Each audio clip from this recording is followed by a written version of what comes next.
Tracey Lauriault, who will be giving a primer on critical data studies today. Before we do that, just a bit of housekeeping. As always, I'm joined by Nick, our online content director, who's going to be monitoring the chat on YouTube and who will be relaying your questions to Tracey as they come in. And I'm also joined today by Deborah, our program director, who is going to be working with us to facilitate the talk and get your interesting questions answered.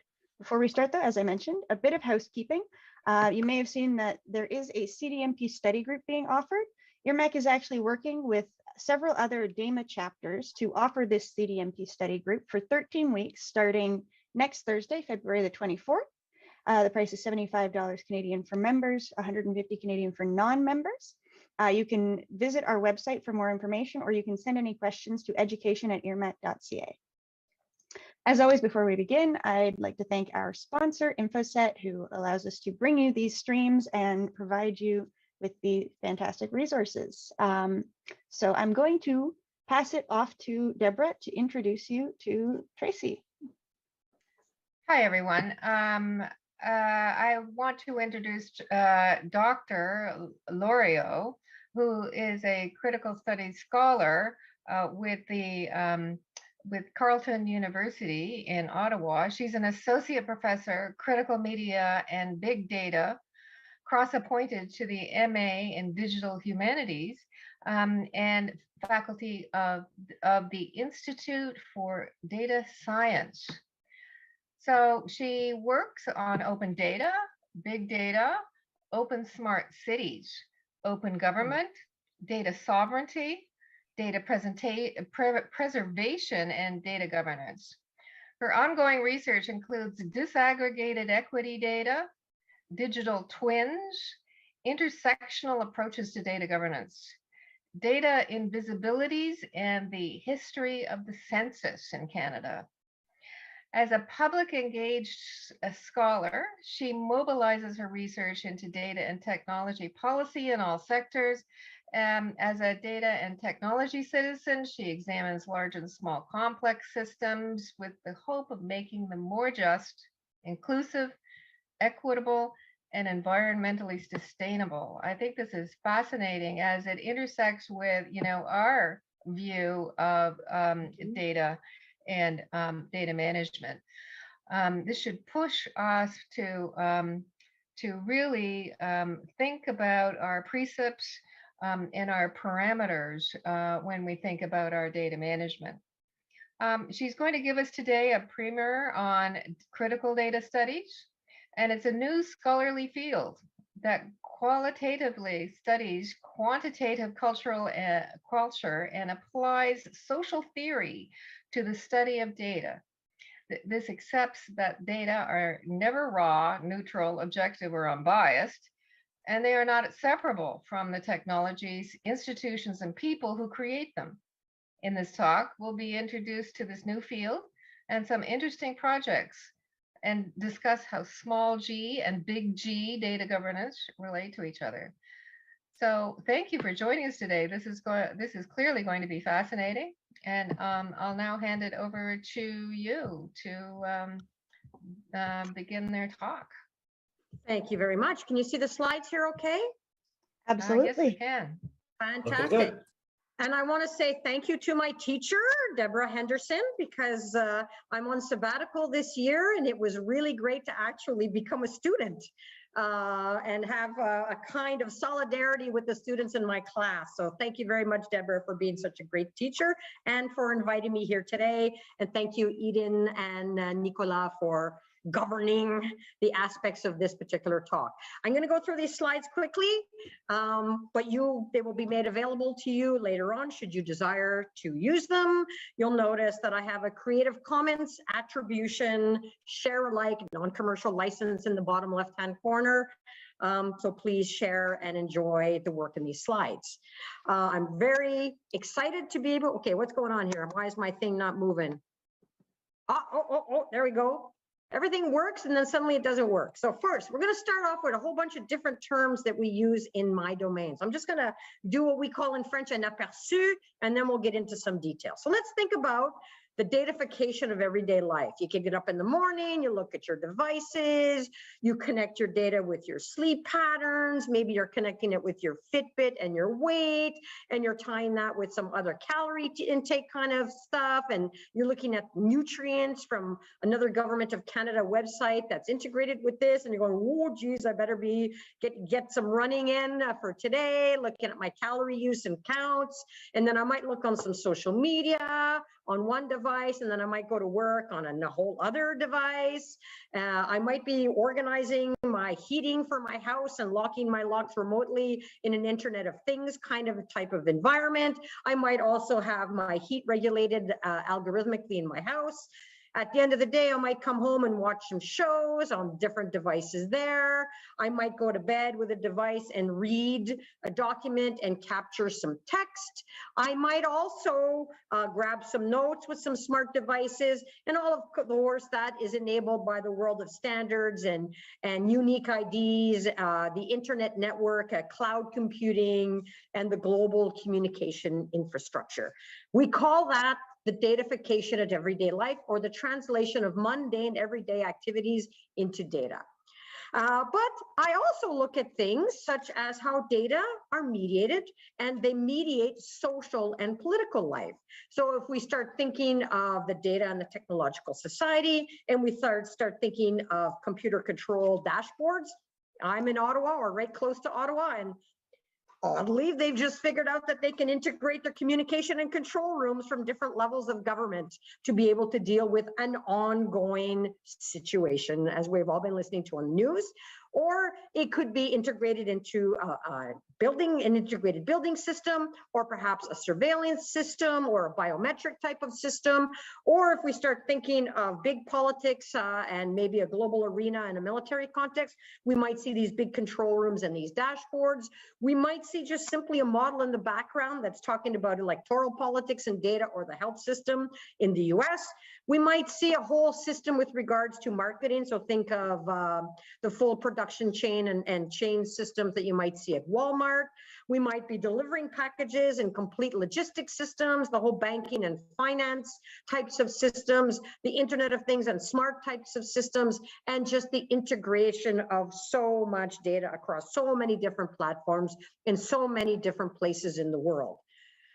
We also might think of what is being encoded in different kinds of systems. And like if we start thinking of smart cities, or we start thinking of smart farms, and we start thinking of, it's really interesting that in agriculture, we could implement a system from John Deere, but who owns those data? Who owns the platform?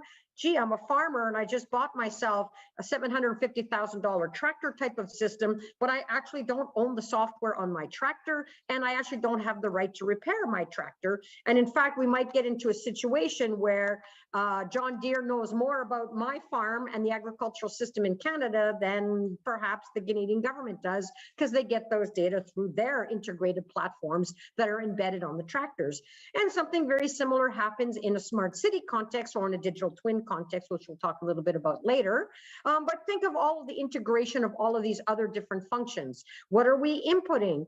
What is going to be disruptive? The green revolution was incredibly disruptive in agriculture, with the new technology smart farm solution be another form of green revolution that's happening in these systems. Who's going to get to decide who is going to own these systems? Who is going to own those data? And when we start thinking of smart cities, we're starting to think of smart regions, and we're starting to think of smart nation states. And what does it look like when all of those systems are integrated under one particular way of thinking of the world? So people like myself, which you'll generally find people like myself in communications and media departments, but you'll also find us in geography departments. And in fact, most critical data scholars, or the founders of critical data scholars, happen to be geographers. I happen to be a geographer. My background is GIS, geomatics, and spatial data infrastructures, but I happen to be now living in a communications and media studies school of journalism school, where I bring the world of media and social theory together with a lot of what I've learned from geography and GIS. But let's think about framing of data a little bit. Generally, we understand data from a technical perspective. They're things that we assume, that we calculate things, or the building blocks of science, maybe formats, videos, streams, software, and so on. It's the results of experiments in science. Maybe there's some jurisdictional boundaries set up on these data. And certainly they're created by organizations that have their own values and their own cultures, their own mandates and their own systems, which is something that, of course, we discussed in the DAMA classes with my fabulous teacher, Deborah Henderson. Now, if we think of framing data, as I just went through, generally the framings are technical. But what about ethical framings? Ought we collect these data about these people? What happens when we have an automated system that might be using a data set that is complete and of high quality, but was collected from a stop and frisk system that might be in a paramilitary context in a US city, and that goes into a predictive policing system? Who governs the ethics topically and the issues related to bias in a machine learning, artificial intelligence, predictive policing type of system? And how does that differ from one place to another? How ought we not collect certain types of data? And what data do we not see being collected? And we'll talk about some data invisibility shortly. And then the political economy. Who buys and sells data and for what purpose? If we think of data brokers, for instance, we think of how those are governed, but law and regulation and public policy, which is a lot of what we talk about, or what I heard talked about and read about in the data governance books that we were assigned for class. But also, what about the spatial and temporal aspects? Today, I was part of a census working group conference just before here, and we were talking about the historical census and talking about how concepts, it's a national classification labor codes from the 1950s. If you see computer specialists in the 1950s, clearly that is not the same kind of computer scientist that we see today, or computer specialist that we see today. So while the concept stays the same in the standard, actually society has changed and the construct has changed. And how do we think about that? Or if we just think of the measuring of a river, you might be measuring the temperature of the river, but recognizing that you're never measuring the same river twice because water is continuously flowing. So there's always a spatial and temporal dimension. Also philosophically, should we be datafying the world? What does it mean when we know the world more through data than we know the world ourselves from real world experience? Or if, as you know, to bring back the politics of the contemporary context that we have right now in Ottawa, when people don't actually believe the numbers or the science behind some of these, or as we've seen during COVID, we're all living and we're always wondering about what kind of public policy actually informed, or what evidence was used to inform this particular political outcome for these particular data. But we can also, for someone like myself, think of data from a technological citizen perspective, in the sense that yes, I am a professor, yes, I am in a university, yes, I have an obligation to my students, but once I leave the classroom, or even in the classroom for that matter, I'm a citizen of this country, and the area of specialization happens to be in data. And if data are political and they shape political decisions, then I ought to be engaged in the shaping of public policy around data. And I do so as a volunteer in my free time. And then there's also the issue of data activism. Because I'm heavily involved in open data, I'm heavily involved in open government, and I really believe in democratic deliberation and evidence-informed decision-making. I also help local community-based organizations do their work and consider some issues of data activism, and I'll show you what that looks like. So if we think of data and technological politics, some of you may or may not be aware, but RadarSat is a very important Canadian technology.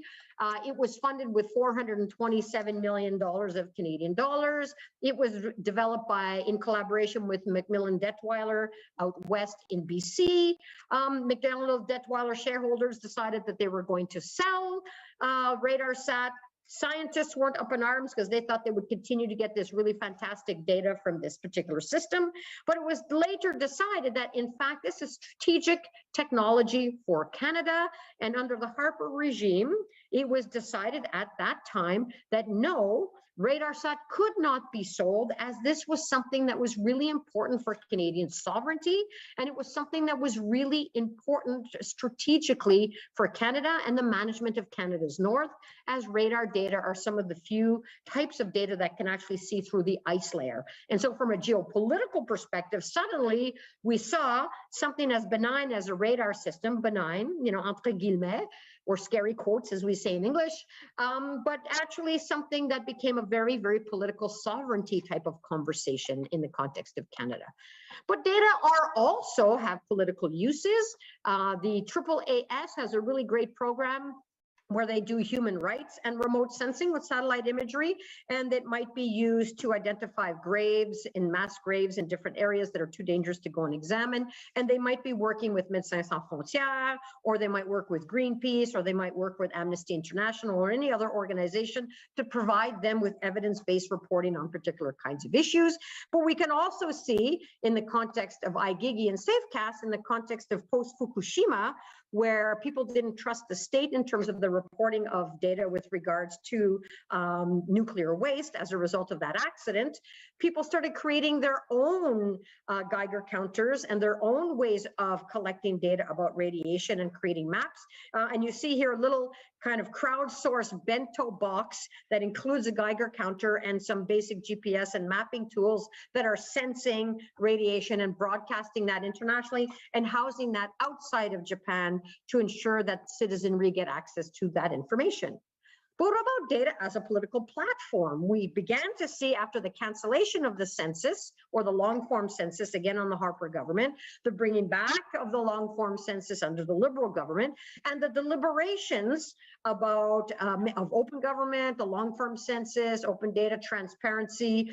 Canada is understood to be a country for money laundering. We call it snow washing. And so what does it mean to have accountable and transparent government when it comes to data? What does it mean to have open corporate registries? What does it mean to have beneficial ownership and to report those types of data? And who discusses this in a political perspective? And the last election that we just experienced, transparency and beneficial ownership were discussed by almost all the political parties. So very interesting to see that in their platforms.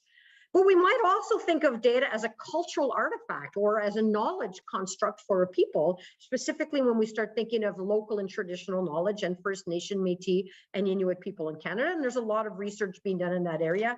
And I had the good fortune to work in a lab with Professor Fraser Taylor at Carleton University called the Geomatics and Cartographic Research Center. And we started to examine Inuit, local and traditional knowledge, but also how ought those data be governed? What does it mean to have sovereignty over your data? What does it mean to be able to have a third-party stakeholder steward and care for your data for you as you don't have the capabilities to be able to do so yourself? And what does it mean to be able to decide what ought to be published on the internet and what not be published on the internet, and who is community and who owns those data? Collective rights are not something that we have in copyright law in Canada. And so what does it look like to have collective data rights in a local and Indigenous context? There's also data, we have to think of them as these large social and technological systems that are interconnected with so many other types of systems. Think of any kind of smart system and smart agriculture, as we talked before, and all the different types of devices and sensors and technological systems that are integrated globally in all kinds of different contexts. But what about the convergence of data collection and technology and technopolitics? What does it look like to have the government of Canada be able to look at whether or not we can democratize a technological system like the Internet of Things? What does it mean to start considering the privacy or perhaps public privacy of Internet of Things technology? Think of smart lightings in a city. You can kind of opt out of Facebook if you like, or any other kind of social media platform, or you can read the terms of use and choose to ignore them. But you can't stop walking in your city when the city is capturing data about you in public spaces. So what does it mean to have a society that is increasingly encroaching on people's privacy? And what does it mean to be able to deliberate, and how ought we deliberate these particular kinds of issues? And how ought these technologies be governed? And of course, how ought they be repaired? If we're thinking of billions of new devices being embedded in our environments, those billions of devices have generally a very short shelf life. They're made from semi-precious materials that are mined from usually war-torn areas like the Congo, or start thinking of the recent discussion with regards to the Canadian ownership of mining of lithium and who ought to own those lithium mines. And then how do we repair and maintain these billions of technologies? that are supposed to be, in some cases, there for sustainability monitoring and measuring, yet are perhaps very unsustainable in their applications and in their deployments. And then what about the political economy? Just all of the different organizations that are involved in these particular kinds of systems, and the landscapes and the big data landscapes of software and platforms and data and cloud computing and so on that are interrelated and connected. And who governs these? I call them rascals. Maybe some of you are from data broker organizations today. I'd love to hear from you. But data brokers are a very interesting organization. Many of us say they are organizations for, most of us do not know who they are, but they know an awful lot about us. They are very poorly governed. It's very difficult to find out who they actually are. Unlike credit scoring companies, which are monitored because they're part of the financial organizations. But in this particular context here, who governs the data brokers and who actually ought to be making decisions about the creation, collection, production, and dissemination of these kinds of data? Recently, there was a very interesting conversation in Canada with regard to the Public Health Agency in Canada using TELUS data on mobility data to be able to monitor the movement of the public in an anonymized and aggregated way with regards to the pandemic, and how that was brought into the news. And there was a debate that ensued at the ethics committee to discuss that. Now, I was on the side of PHAC. I think they were being very responsible actors. They probably most likely failed to communicate what they were doing to Canadians, which is unfortunate. They could have communicated a little bit better what they were doing. But what I was trying to alert people during that conversation was we ought to be more worried with what the private sector is often doing with our data in a data brokerage context, or insurance companies and so on, than maybe PHAC or Statistics Canada, for instance. And this is just one example from a nice report from a lab in Austria, looking at how much data brokers have on individuals and how much they collect, and how there's a kind of convergence between corporate surveillance and government surveillance. There's also biometric data, which ties very much into that, and organizations like the Computer Chaos Club, which will show you perhaps from a political perspective why biometric data is perhaps not the best way to be using your thumb to open your devices, because it takes them all of 3 minutes and 50 some seconds to be able to hack that, and they show you how to be able to hack that in a very quick way.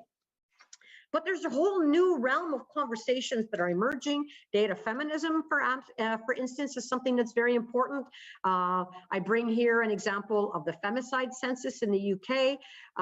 Intimate partner femicide was something that wasn't counted in the UK. It's just started recently to be counted here in Canada. So a woman, Ingela Smith, started counting just from the news how many women were murdered by men. She started developing these databases and producing lists of names, and then eventually teamed up with activists and scholars to develop a formal census and a formal accounting, so that this moves beyond domestic violence in the home, and we start linking data about the perpetrators of crime and the relationship with those who are the victims of the crime. And we are beginning to see femicide databases being collected around the world.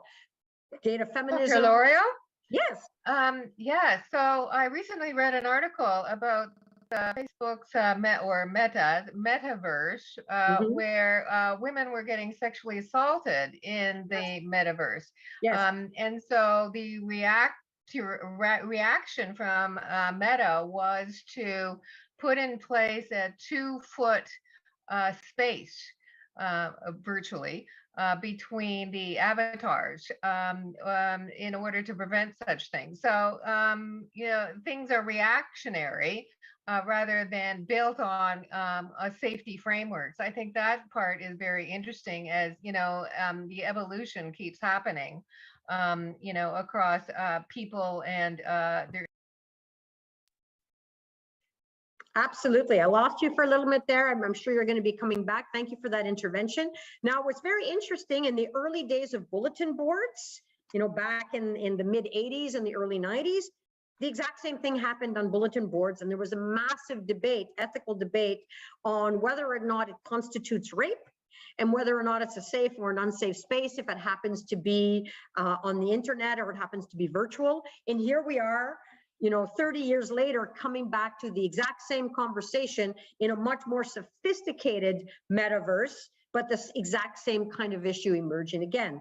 So how do we prevent those things ahead of time, as opposed to waiting for them to happen and to be reactionary? And a lot of the work that I do, and a lot of the work I would argue that you do as data governors, is trying to prevent some of these issues. Well, some of the problem is that we're trying to, in my view, we're trying to meld or put together sociology with data. And so if in a world of data governance, you bring in a sociologist to look at your project plan to say, well, is this ethical? Is this going to have the positive impact in society that you suspect it will have if you put it into play? I work with policy analysts in Ontario Ministry, and they said it's practically impossible. What do you think of that? Well, if we think of transportation, for example, and we think of Vision Zero as a model, right? Vision Zero, the premise of adopting Vision Zero is to have 0 deaths on the road. Vision Zero takes the perspective that, well, it's not just the passengers or the drivers, or not the passengers, the drivers who are at fault when there's accidents on the road. It could be the design of the road, it could be the lighting system, the signage, it could be the car. If we get into situations of, if we stick with transportation, we think of vehicles, we think of autonomous vehicles, for instance. It is not okay to deploy an autonomous vehicle on a road without due diligence testing and trying to think of some of those unintended consequences. For instance, will that car's LiDAR system recognize a wheelchair? Or does it recognize a wheelchair as a static object? And if someone in a wheelchair goes by, they're going to get hit by a car. So the argument that we can't take these things into consideration, I think, is a little dubious and a little self-serving. It is absolutely true that we can't figure everything out, but we ought to have some basic ethical and governing frameworks that help us think through some of the possible unintended consequences of technology. They do so in medical fields, even though today medical fields and implants are not very well governed, and they ought to be governed a little bit more, especially the data related to them. So I think we need to be governing a lot more. Yes. I think that that's a really interesting point, but I also am curious if that's not just an inherent issue with, say, the Silicon Valley and a lot of the capitalist impulses that they have, which is you get into a system and you don't really care if you break things, because ultimately you're trying to be there fast, overwhelm everything, get all the business, and you'll fix all the broken things later. Because the goal right now is to get there, to make the money, and to be the only one there. So technological solutionism, libertarianism or technological libertarianism are not new. We've been dealing with this for a very, very long time. There is something that's called the California ideology, which is essentially what you're articulating. It's and the way that you're expressing it is build fast, break often, something like that, whatever that tagline is. I forget it right now. I'm in Wakefield skiing in the forest, so sometimes my technology concepts disappear from me when I'm too much in the woods. But there's this notion of technological solutionism that is alive and well, but that doesn't mean that we ought to leave technological decision making only to those who build technology. We ought to be governing the deployment of technology in our environments. If we come back to transportation systems, for example, we don't want that build, break, and fail type of system to be existing in an autonomous vehicle, for instance, or in the management of our traffic management systems. We don't want to see that. We want to see some governance of that. We also don't want license plate recognition on every corner. We do want to mitigate people going through red lights. So we develop governance systems that say, yes, we will take a picture of your license plate and we will take a picture of the driver of that vehicle if and only if that vehicle goes through a red light. And then those data will be sent in the context of, if that happens in Ottawa, they get sent to Toronto, and an automatic ticket is created all algorithmically and all automatically. I think that's a very fair system. Now, if you're going to a traffic management system, that's not a red light traffic light system, then in that case, you don't have to keep those data. You have a camera at the intersection that is to manage and watch the traffic. It doesn't have to have a camera at a high resolution to be able to see faces and read the license plate, because that is not the mission and mandate of a traffic light management system. And then perhaps you only store those data for 30 days, and you only allow the police force to access those data on a specific day or a specific time and a specific incidents at a specific intersection, should they come within that 30-day period. Again, that is governing a space to ensure that it meets its mission and its mandate, that it doesn't overreach from a surveillance perspective beyond what it is mandated to do, and that it does so responsibly. And then, of course, within the organization, people like yourselves who do data governance and data stewardship and data management come in and help those organizations manage those data according to their mission, their mandate, and their vision. It doesn't answer your question perfectly, but this is not all of our first rodeo. You remember I brought in earlier the idea of the green revolution and how the green revolution was going to feed the world and in fact caused us many other problems. And now we're asking questions about precision agriculture, but the questions that are being asked are a little bit different, and they're about data ownership, proprietaryship, and maybe even issues of data sovereignty. So thanks very much for that intervention. Thank you. Yeah. And I actually, oh, sorry. No, go ahead. I was just wondering, like, pertinent to that, I think, as well as this page in particular, and you're probably going to touch on this at some point, so if you are, feel free to save it till then. But I know one of the big things that comes up time and again when we consider the results of algorithms, the results of biased algorithms or calculations, is what data is collected and what goes in. And a lot of the time it's, oh, we didn't collect that variable, so we didn't input information on someone's sex or gender. We didn't input information on race. So obviously this can't be biased, but in order to audit whether your results are biased intentionally, unintentionally, based on a proxy or somehow by pure chance, you still need that information. And there's sort of that tug of war with data governance where that information is considered very sensitive under a lot of regulations, like the GDPR is the big one, but almost every other regulation that is highly sensitive information used in specific contexts.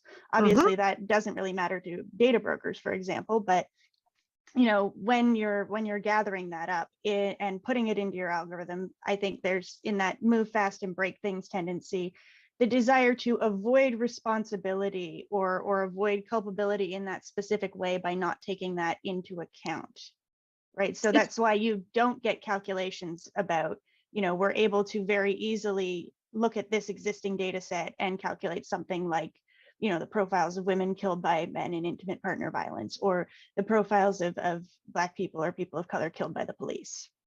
Exactly. And so what we see in some cases, and we'll talk about that a little bit, data invisibilities, who's not there, who's not in the data. In the work that I've done on disaggregated equity and inclusion data with an organization in Ottawa called the Ottawa Local Immigration Partnership, was really trying to understand how our local organizations ought to be collecting this data, what data ought they be collecting, what should they not be collecting, how should they share that, and then when it comes to reporting, how do you report? And we saw that very much during COVID, that we did not have data about frontline workers, about waiters and waitresses and part-time labor going in and out of old age homes.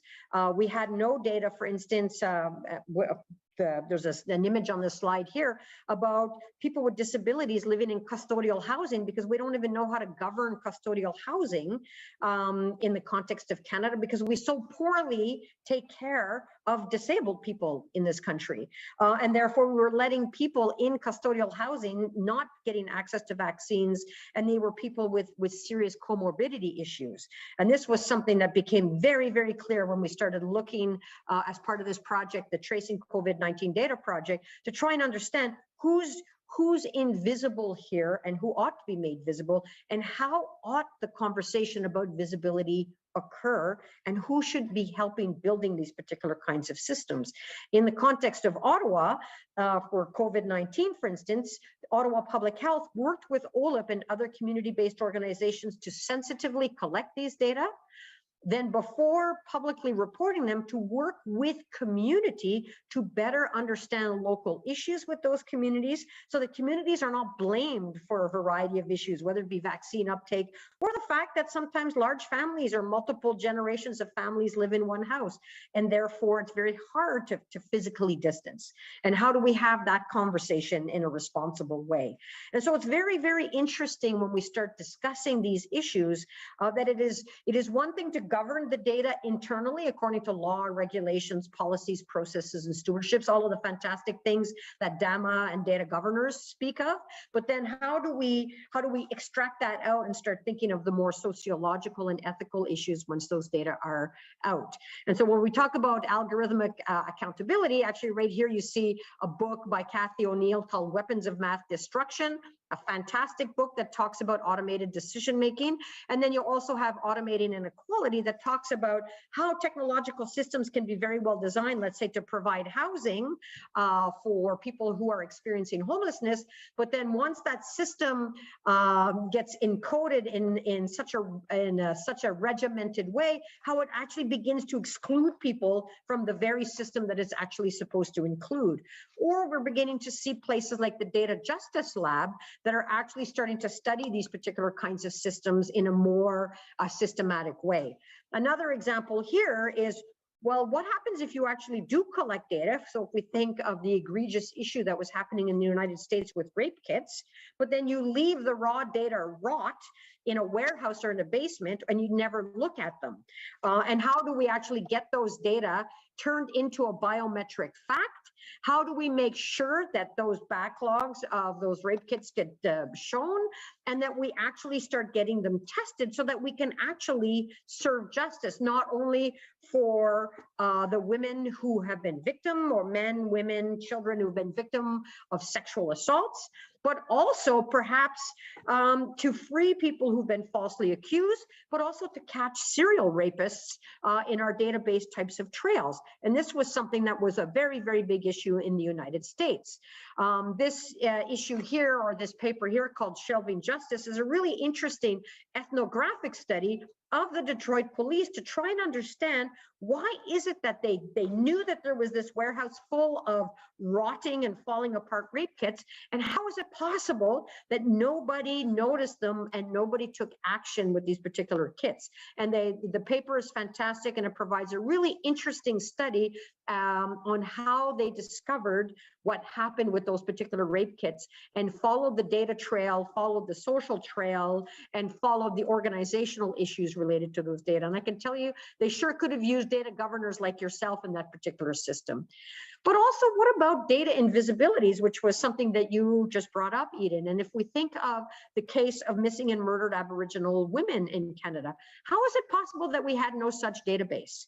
How is it possible that there was no one organization in Canada that had the responsibility to actually count these numbers and to pay attention to these numbers and to track them? And there's been since then all kinds of very interesting, very sad, very troublesome ways of trying to report this information and to keep track of it. But still, we're stuck in the minutia of definitions, and there is still a tremendous amount of inaction, even when you capture the data. And in a way, in this case, it was about an unaccounting of very serious issues that were happening with women across the country. And then when thinking of those issues, then we need to think of data sovereignty issues, which I invoked a little bit earlier when we talked about RadarSat. RadarSat became a geopolitical issue.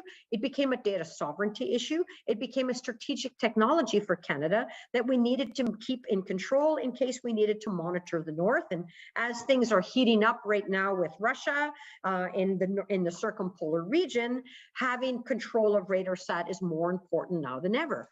But data sovereignty, there's also another kind of conversation that's emerging with First Nations and First Nations Information Governance Center, based here in Ottawa, but they do work all over the country. And they've developed something called the OCAP principles: ownership, control, access, and possession. And they're saying, even if the Crown has data about them, they ought to negotiate with the Crown on who ought to release and who ought not to release those particular kind of data, and how ought First Nations across the country develop their own First Nations, Métis, Inuit data governance structures according to their own cultural principles. Also, I mentioned earlier the issue of collective rights versus individual rights with regards to data, and how do we begin to develop a legal system that allows for the protection of a collective ownership of data in the context of Canada. And in that case, I worked with the Canadian Internet Public Policy Interest Clinic based at Ottawa University, and a team of lawyers looked at that particular question. And then how we, and this is here a link to a presentation, it's on YouTube, very powerful, by Elder Gwen Phillips, who talks about their data governance process from a social and cultural perspective out in BC, from a health perspective, but also thinking of ahead 7 generations and the grandmother principles when it comes to the governing of health data for the future in those particular community. Tracey, yes, someone has mentioned in the comments, and I remember reading it as well, something similar to the issues you were mentioning about the rape kits. Some new news dropped that apparently in California, they were inputting the information from rape kits into the criminal database, and they found someone out that way who may have committed a crime.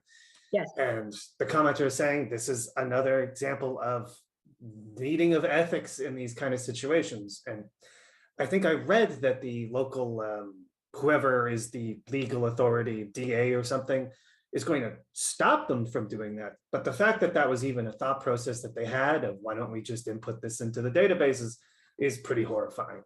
So what you're talking about is the genealogical databases, and as well as genealogical databases, 23andMe types of personal DNA testing types of databases. And it puts us in a situation with a very important... I mean, the police had rape kits, and they took the rape kit DNA and put that into their systems. Yes, they did. Yes, they did. Okay, sorry. Yeah, I thought that's one system. And another one is, once you have that DNA data, ought you search genealogical public databases?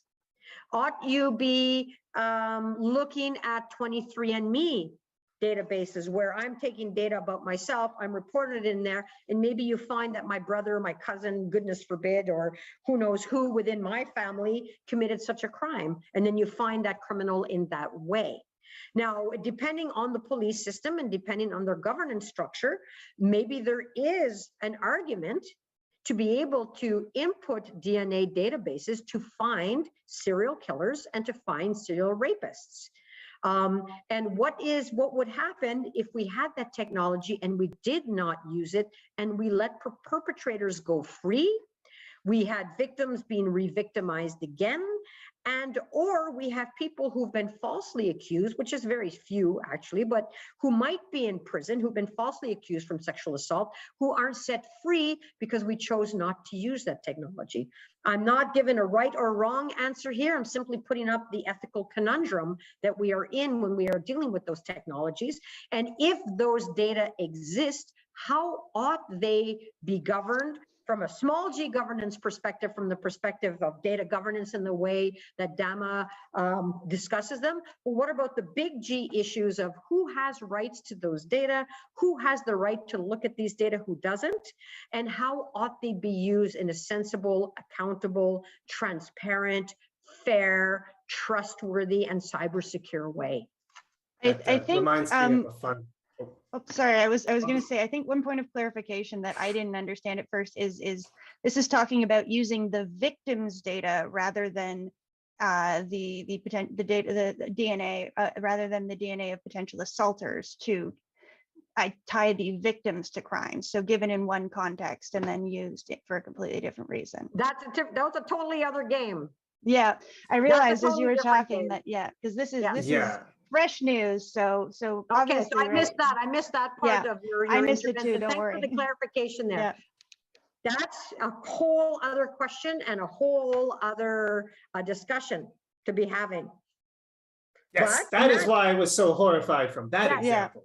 Yeah, good. I didn't catch that other part. So thank you for clarifying that, Eden. So that is, again, You're the experts on this, unintended uses of data. And ought those data be used in those particular ways? Right? We cannot answer that question here today, but those are some of the fundamental ethical questions, the fundamental philosophical questions, and the political economy and governance questions from a governmentality and a legal perspective that ought to be discussed. Now, if we get into social sorting is this concept that you sort people into particular categories to act upon them. So social sorting gets used in all kinds of ways. Policing, we just discussed some examples of that, but it's also used by data brokers or companies like Environics Analytics, who develop clustering systems and categorical types of systems in proprietary types of data brokerage systems, where they identify people, they give them categories, they describe how they might live, and so on. And so that particular kind of social sorting seems benign if you're just thinking about from a marketing perspective and a telemarketing perspective. But what does it mean when you start doing social sorting and you sort people into categories that maybe they ought not be in? Or what happens if you happen to have a racial profiling type of system and you're categorizing people in that way? And what about if we start thinking of the EU GDPR? Should I have the right to be able to remove myself from the Environics Analytics database, which in the context of Europe, I would have the right to do so. I would have the right to not be in there. I would also have the right to know if I am in your database, how are you using data about me and what decisions are you making about me? If we think of predictive governance, it's one thing to be able to predict, maybe preempt a crime. But what does it mean when you start doing predictive governance in a way like you brought up, Nicola and Eden, in a way that is a little counter to what it's supposed to be, if we think of it from an algorithmic sense, or in the case here of the Brazil command and control room, that was to be set up to manage the games, the FIFA World Cup games, and instead of actually doing that, it was essentially being used to enclose people from the favelas and monitoring them severely and deploying police to control that group of people to ensure that they don't make their way too close to the actual games themselves. And then it turned into a massive paramilitary monitoring and surveillance police system in Brazil. What does that look like in Brazil? What does that look like in North America? How do we govern these kinds of systems, and how do we look at the context within which they're situated? How do we look at predictive policing types of systems, not only looking at the kinds of data that they're doing, but who actually oversees the algorithms, who oversees the results, and who oversees the actions coming out of these systems, and who actually does quality control to ensure that what is being said is actually correct and accurate and verifiable and can be validated, and what is actually dubious in these systems that ought not to be done. And if we have a Predpol system in Ottawa, maybe it's very different than a Predpol system in Baltimore, where we have a paramilitary police system, or if we go to Minnesota and other places in the United States where we've seen incredibly racist police forces using this to, in a way, re-victimize victims in their cities. And this is, here's a context here of that particular kind of different technologies that gets used. And also the question comes of whose future is being managed in these systems, and who oversees the watchers of these systems, who watches the watchers, if you will. We call that counterveillance or surveillance type of system, and who looks under the hoods of these particular kinds of systems, and are they auditable? But then even just the notions of new managerialism, for instance, this was a great project that was in the UK, where the Prime Minister was going to govern the UK from his iPad while he's eating his toast and having his tea. And this whole idea that you can get a pulse of your entire city through indicators that are coming in on an ongoing basis in a dashboard. We call that dashboard culture, if you will. There's very interesting work being done by people like Nathaniel Fatz and others who are examining what dashboard cultures are, and also critically thinking and reflecting about what does it mean to govern the world through dashboards and through indicators, and what do they mask us, and what are the affordances of these particular indicators, and again, who ought to decide and who ought to look at them.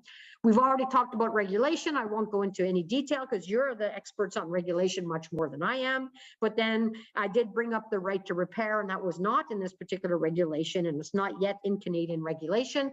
And then we have seen also the emergence of Bill C, the controversial Bill C-11, and it's still going back and forth, and we don't know where it's going to be in the future. And certainly there's some very important legal scholars that are discussing that.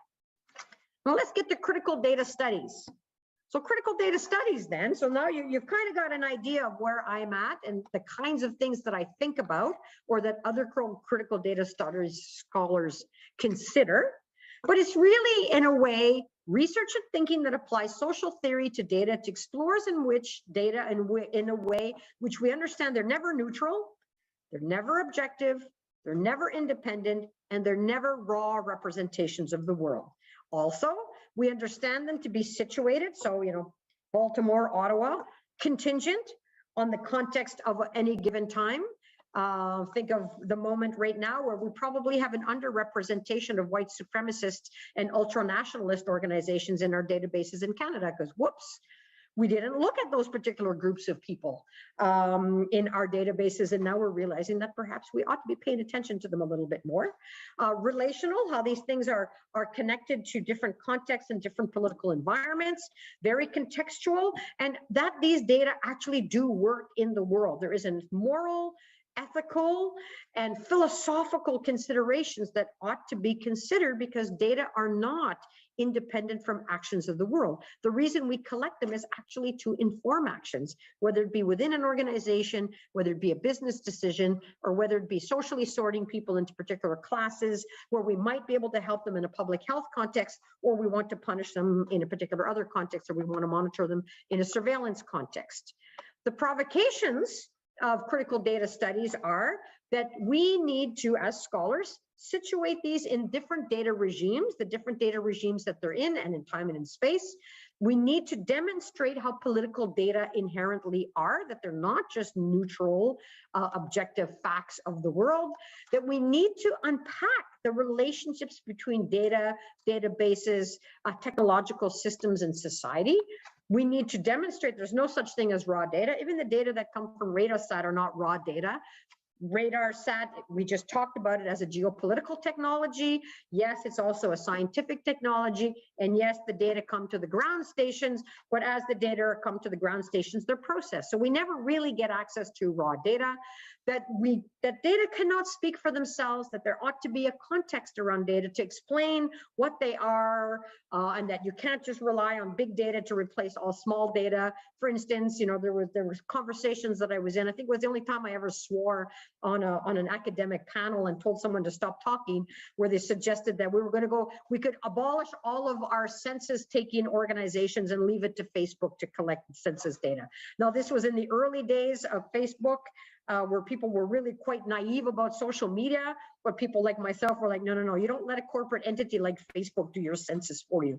It brings you nothing but problems. You need a neutral, governed institution that's part of your state, arm's length from the political apparatus of the state, to actually collect those data from a large social, technological, and infrastructural perspective. And also I definitely had a physically recoiling reaction to that statement of Facebook just taking care of all that stuff. You should have seen me on the panel. So it's very rare that you see a scholar on a U of T panel swear at someone and tell them to actually stop talking because what they said was outrageous. But anyway, I try not to do that, but I had the same reaction that you had. So thank you for validating my response, so to speak. But also, how can we use data in socially progressive ways, right? I showed you some examples of hackathons on disability and looking data for human rights, data to report femicide and missing and murdered Aboriginal women, data about the environment and ecological systems, maybe making production chains more egalitarian, better transportations in the works, right? So they're not just all negative things about data, although scholars tend to like the dark side of things. There's also in my world, because I'm also an activist and I'm a technological citizen, I love data and I want them to do good things in the world, and I want them to be governed so that they don't do bad things in the world, to give a simple binary type of way of thinking about it. But also, how should academia be involved in this, and how can they be involved?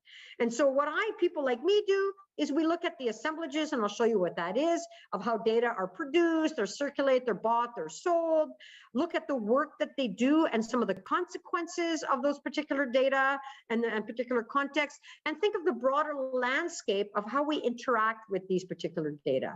And therefore, people like me, when I think of data, I think of them as technological and scientific products, but I also interrogate them in terms of their norms and the scientific messages that they convey, as well as the social context of how they emerged. If we just go to the census, for instance, there was a time where we counted people of unsound mind. That was something that we counted. And there was a time in Canada where there was no divorce. People didn't get divorced. Well, actually not true. They did get divorced, but they weren't perhaps allowed to get divorced, and religious organizations didn't accept divorce, and therefore it wasn't accounted for. According to the census prior to 1986, there were no gay people in Canada, which is absolutely not true. And now we're beginning to see changes in categories with different forms of gender identification in the census. So these large infrastructures, they also reflect who we are sociologically and politically at any government, at any particular time. And we ought to think about the spatial and temporal aspects of those particular systems. So data are never, and they are always, more than unique arrangements of objective and politically neutral facts. They don't exist independently of ideas, techniques, technologies, system, people, and the context within which they are situated. And they're never inseparable from their technologies, such as storage and all these other things, computational power, network, unique identifiers, and the like. So the large infrastructural systems. People like me think of data, and I'm sure many of you do the same, as having social shaping qualities. For instance, if we think of a city in the context of the programmable city project that I was working on, you have the city gets translated into a dashboard and indicators and code with IoT systems and sensors and traffic management systems. But as a result of that, those data and those systems change the city. And then we monitor it again in a different way. So there's this continuous dynamic interaction with these multitudes of decisions and systems that are at play. Even though we try to freeze frame things, it's an indicator at this point in time, at this particular point in place, at this particular level of geography, we know that that point is going to shift across space and time. And how do we start thinking more dynamically about these things? People like myself, we do this, this fancy term called socio technological assemblage. I think of the systems of thought philosophically. Ought everything be datafied in life? For instance, forms of knowledge, how things that are datafied, how ought they show up in reports or roadmaps or in indicator systems and dashboards? How is that done? What do data governors do? And what do data governance professionals like yourself do in terms of your practice? And what is your role in this particular kind of space? Who buys and sells these things? What are the laws and the regulations? What are the organizations and the institutions involved? What are the subjectivities of the communities? For instance, librarians and archivists are not the same when they think about data, and data governors like yourself are very different from lawyers in terms of how you might think of governance in the context of data. And a computer scientist, a software engineer, a database manager, a librarian, someone like myself, we all have different ways that we go about looking at data, and how ought we consider that? Stakeholders, for instance, in the context of equitable and inclusive types of data systems. Marketplaces and places. So when I think of a number, when I see a number, I am always thinking of all of these other things. I'm also thinking of the technological systems of codes and systems and databases and so on. And that's also how you often think about things in the context of your data governance courses and your practices as professionals. And then there's this whole new field of research called critical data studies, which we just talked about, algorithm studies, critical code studies and software studies and platform studies, which are doing really interesting inquiry into some of these broader social and technological issues that I've just discussed, among many others. I also personally think very carefully about categories. and the making up of people in categories and how often categories become something that people believe in. Remember, we talked about social sorting a little bit earlier. I won't get into the details of dynamic nominalism, but it is a very, very interesting construct of how an idea comes to be a real thing. So think, a simple example would be, I provided the example, there were no homosexuals in Canada prior to 1986. That's because it was never captured in the science or in the census at that time. But even the construct of homosexuality was once classified as a form of deviance. And now it's classified as something that is just very normal. And how does that come to be sociologically, culturally, and in systems and institutions? I won't go into this example because I think it's going to be more fun for us to get into discussion. I have no idea what's going on with time right now because I don't have a clock, but this is just an example of someone like myself. I might spend some time in an institution like the Ordnance Survey, which I did for about a month and a half. They gave me full access to everybody and all of their records to observe their big technological transformation from old school cartography to a real world object-oriented national database with regards to their systems.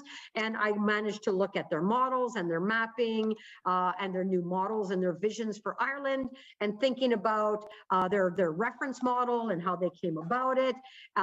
Also how it changed across time and space and how the organization changed in terms of institutionally from a colonial surveyor. I'm thinking the Republic of Ireland here, and the Ordnance Survey was from the UK, and how Ireland was the first place to have an Ordnance Survey in the world. The first scientific survey in the world was done there, and how the empire exported that particular kind of technology for resource extraction and the control of people around the world, and looked at how that technological transformation at the Ordnance Survey, looking at the evolution of their data models and how long it's taken them to get to where they were. It was about a 14, 15-year process, how they went about building it, how they took real world things and represented those in databases, and how you can never separate that from the actual people. And this gentleman in the middle here with the kind of pinkish burgundy, whatever color shirt you want to give it, however it looks to you on your screen, that gentleman was someone who was identified by the Ordnance Survey when he was 14 years old to happen to have an aptitude for math. And he and his family moved to the Ordnance Survey School, which is in Phoenix Park in Dublin, because back in the day, that is what you did with people who had mathematical aptitude. They didn't necessarily go to university. They lived and they were brought up at the Ordnance Survey, and he was one of the last people, and just before he retired, he helped develop this model. So again, there's a personal story about data models and data systems, and this is just a little bit of a history, and here's a little bit of a genealogy, and we can get into the details of that if you wish, about how we've changed how we think about open data. Whereas it used to be about access to data from the physical sciences and the social sciences in a research perspective, how then it moved to the management and the governance of administrative data when it comes to open data, and forgetting about science and good metadata practices from back in the day, to the advent of Web 2.0 and starting looking at crowdsourcing and citizen science, to now here we are back into smart systems, and we almost have to go back to the scientists to unravel corporate systems such as precision agriculture, as I discussed earlier, and other things, and then start thinking about not just open data people, but starting to think about civic technology people. So what is the role of the civil society and technological citizenship in these systems? So, Tracy, you mentioned the time, and I had lost track of it too because it was so fascinating. But just as a heads up, we are at just past 1. We can keep going for a little bit since it's still rather interesting. But I also thought I would mention a quick question from someone in the chat. Please. I don't know if it's 100% on point, but they're asking about the metaverse. How easily can individuals navigate the data to use the metaverse platform for professional purposes like business meetings? Are specific skills required to use the metaverse? And I personally, my perspective on that would also be just the metaverse sounds like a kind of hooey thing that Facebook is just trying to do to make everything all fancy and be on the cutting edge, and they're never going to. But I'd love to hear your perspective as well. Well, we did have SimCity, didn't we? Right? We lived through SimCity. At Carleton, one of my colleagues, Sean Graham, has a little VR system that he uses when we run meetings, and we actually have avatars. And I can run to a cluster, and then when I get to that cluster, their faces appear, and then we have a conversation, and I can leave that cluster and move to another cluster. I could also engage in Sean's meetings with VR if I like. I don't really like to. First, I don't have any at home. I have bandwidth issues because I live a little bit in the countryside, but I can engage in his system in that way. This is not new. It sounds new, right? But it is simply the evolution of things that we have been doing for a very, very long time.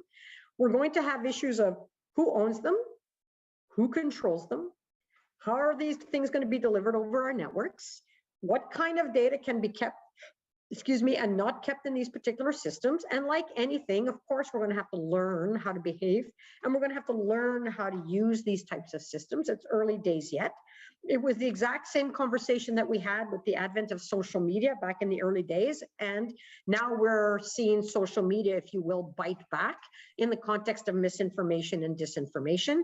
And the jury is out with what we will see in the metaverse. But I would be willing to bet that many of the same issues that we observe in what we call meat space, the real space where you and I live in physically, are going to emerge in the metaverse, because at the end of the day, it is humans just simply interacting with each other through the medium of a big interconnected platform called the metaverse. And might I also posit that as long as Facebook has Meta has a controlling amount over the whole thing, we're just going to get the same issues that we had originally started by social media, possibly made worse with the fact that it's some 15 or so many years later. There's a whole field of research that I in, and I love reading it. It's called the philosophy of technology. And in the philosophy of technology, also in computer ethics, these conversations have been going on for 30, 40, 50 years. And even before then, right? We start thinking of large technological systems like the electrical grid, for example, before we even use the term grid. And any other kind of large infrastructure or large social and technological system, whether it be airlines and so on.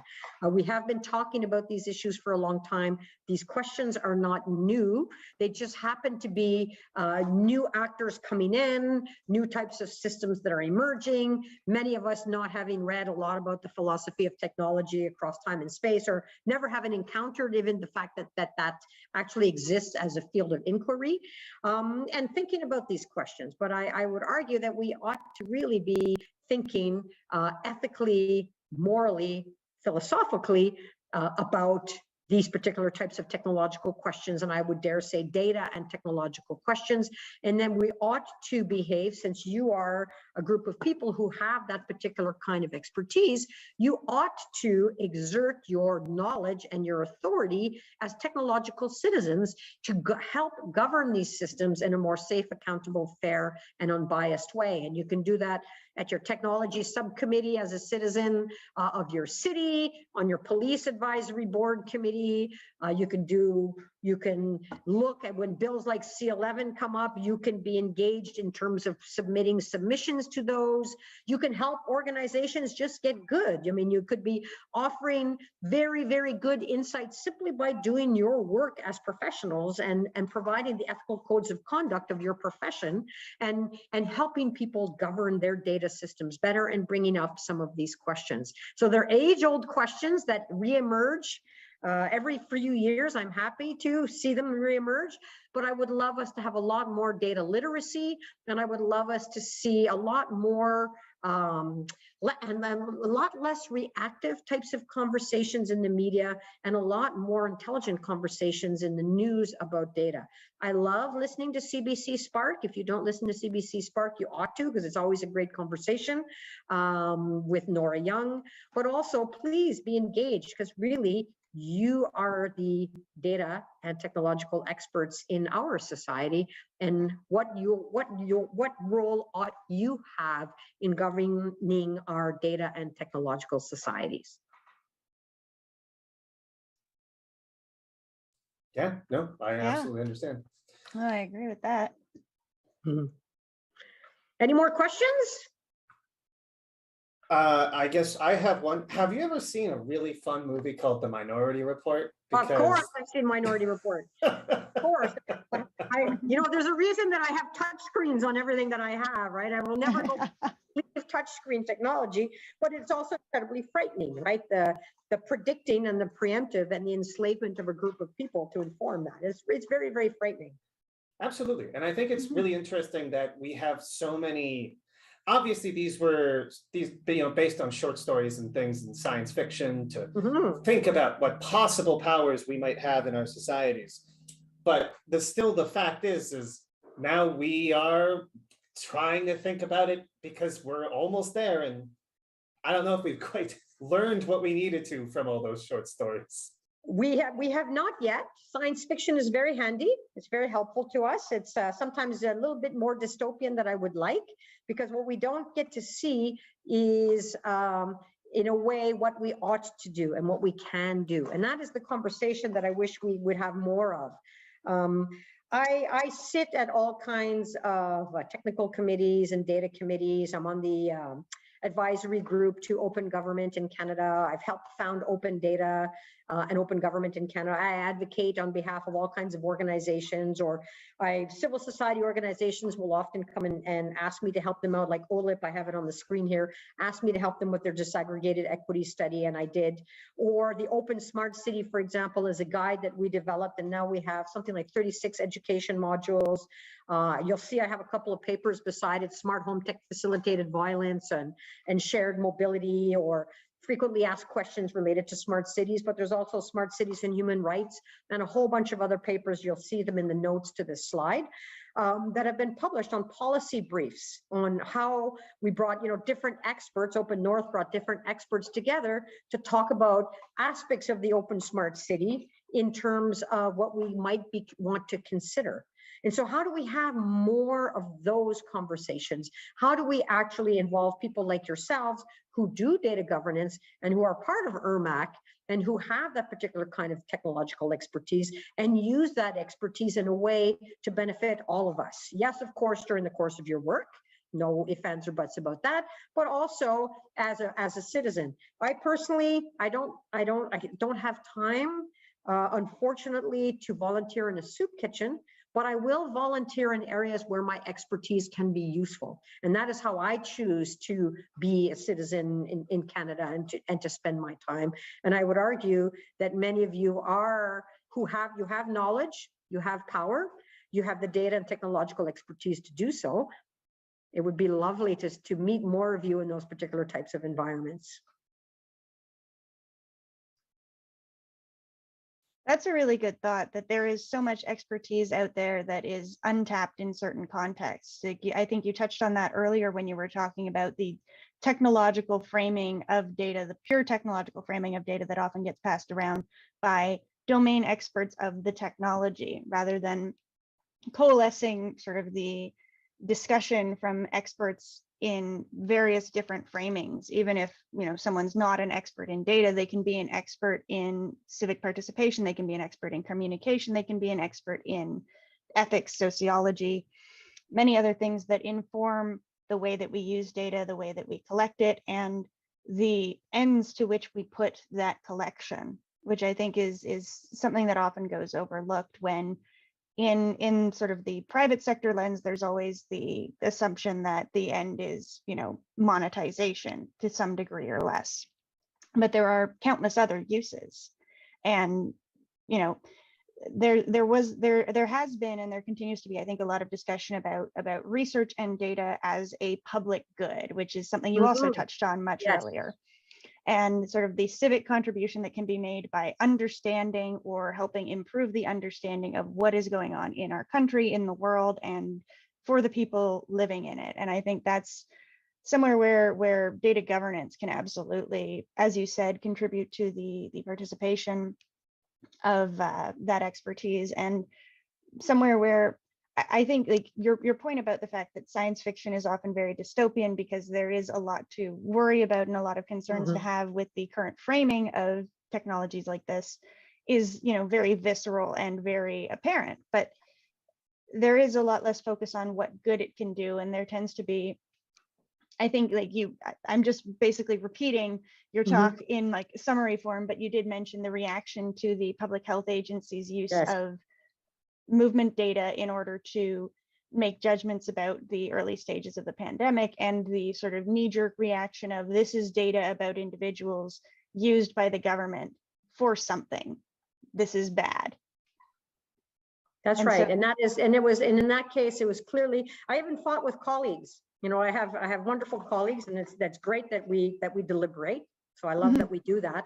But from their perspective, that should never have been done. And I'm like, well, you know, I'm a scientist. I'm not just I'm a media scholar, and I am a scientist. And from a scientific perspective and a social science perspective, it makes perfect sense for our public health agency to do that, providing they do so in an ethical and responsible way, and that they govern those data according to the means by which you would discuss data governance as a professional association and as professionals, but also govern them in a way that these are for the public good. It was the same, there was another debate, I think it was 2 years ago, maybe a little bit more, where Statistics Canada wanted to access and compelled the banks to share their data about spending.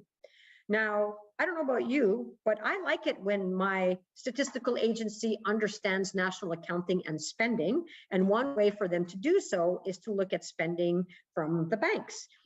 If we look at the Statistics Act, it's very clear that StatsCan cannot do anything. Like, for instance, if they saw fraud, they cannot go look for the fraudulent actor because they're precluded from doing so by the Statistics Act. But they could say X percentage of fraud, whatever, right? They compelled the banks to access those data. This got into the media, and the banks pushed back. But what's very interesting to me is I think the banks pushed back because I think their data are probably a little bit messy.